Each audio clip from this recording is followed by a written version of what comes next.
So, you're trading on a DEX like Aster. The freedom is amazing, right? But then tax season hits, and that freedom can start to feel like a real mess. Well, today we're going to tear this whole thing apart and show you exactly how to turn that chaotic on-chain history into a perfect compliant tax report. Let's dive in. This quote right here, it just hits the nail on the head, doesn't it? If you've ever tried this, you know that the super clean CSV file you get from Coinbase is a completely different universe from the raw data you're dealing with in DeFi. It's so easy to feel like you're just lost in a maze. But what if we flip that on its head?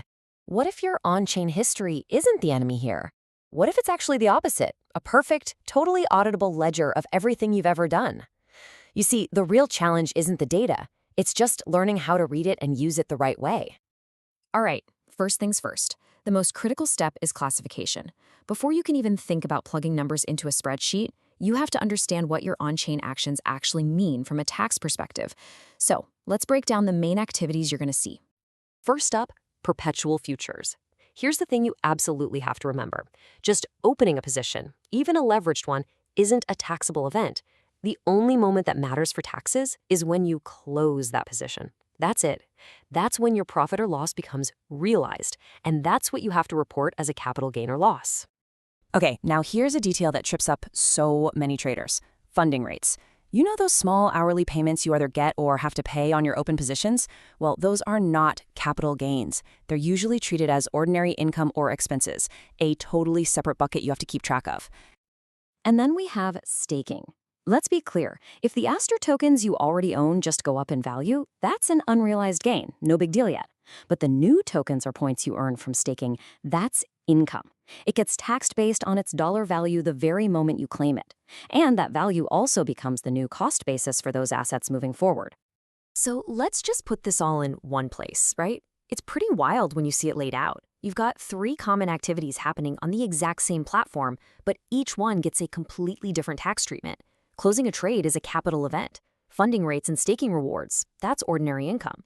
Getting this right is, without a doubt, the most important part of the whole process. Okay, so we've got the what. Now for the how. You know how to classify your trades, but how do you actually get your hands on the data? This is where we stop talking theory and start pulling your complete history right off the blockchain. And look, you've got a few different ways to tackle this. The best method for you really just depends on how much you trade and, how comfortable you are getting your hands a little dirty with the data. Let's walk through the main options. The most direct way, honestly, is to just go straight to the source, a block explorer like RBScan. You just pop in your wallet address, filter all the transactions down to just the ones that interacted with the Aster smart contracts, and bam, export it all. This gives you the raw, unfiltered truth. Yeah, it'll need some cleanup, but this is the foundation for everything else. Now, if you're a bit more of a power user, you've got a couple of other paths. The Aster API is perfect for high-volume traders. It gives you super clean transaction-by-transaction data. On the other hand, Dune Analytics is amazing for building high-level dashboards. Think of it as getting a big-picture overview of your entire year's performance. Precision versus the big picture. All right, this is the final stretch, the last piece of the puzzle. You've figured out what your trades mean, and you've exported all the data. The very last step is to feed all of that into some specialized software that can actually generate your tax forms. This is where you bring in the big guns. Platforms like Coinly, CoinLedger, and TokenTax are built for this stuff. They are designed to take that raw CSV file you pulled, apply all the proper accounting rules, and do all the heavy lifting of calculating your gains and losses for you. But listen up, because this is a huge mistake people make. When you just move collateral into the Aster smart contract, that is not a sale. If you accidentally label it wrong in the software, the system might think you sold an asset and create a false capital gain. You have to make sure you tag it correctly as a deposit, or you could be in for a very expensive surprise. Look, everything we've talked about, all this work, it all boils down to one simple concept: cost basis. It's just what you originally paid for an asset.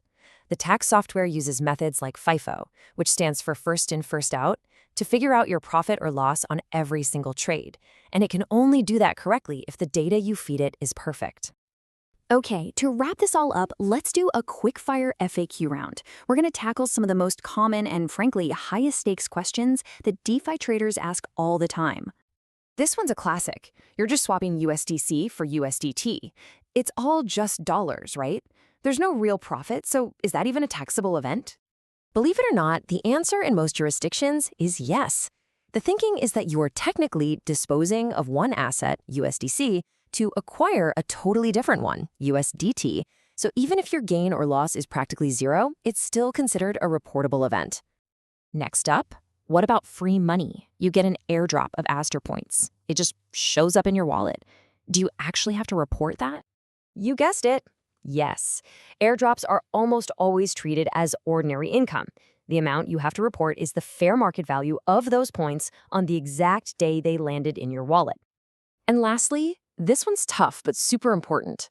What happens when the worst case scenario hits and you get liquidated? Is there any tax angle to that? So a liquidation is essentially a forced sale.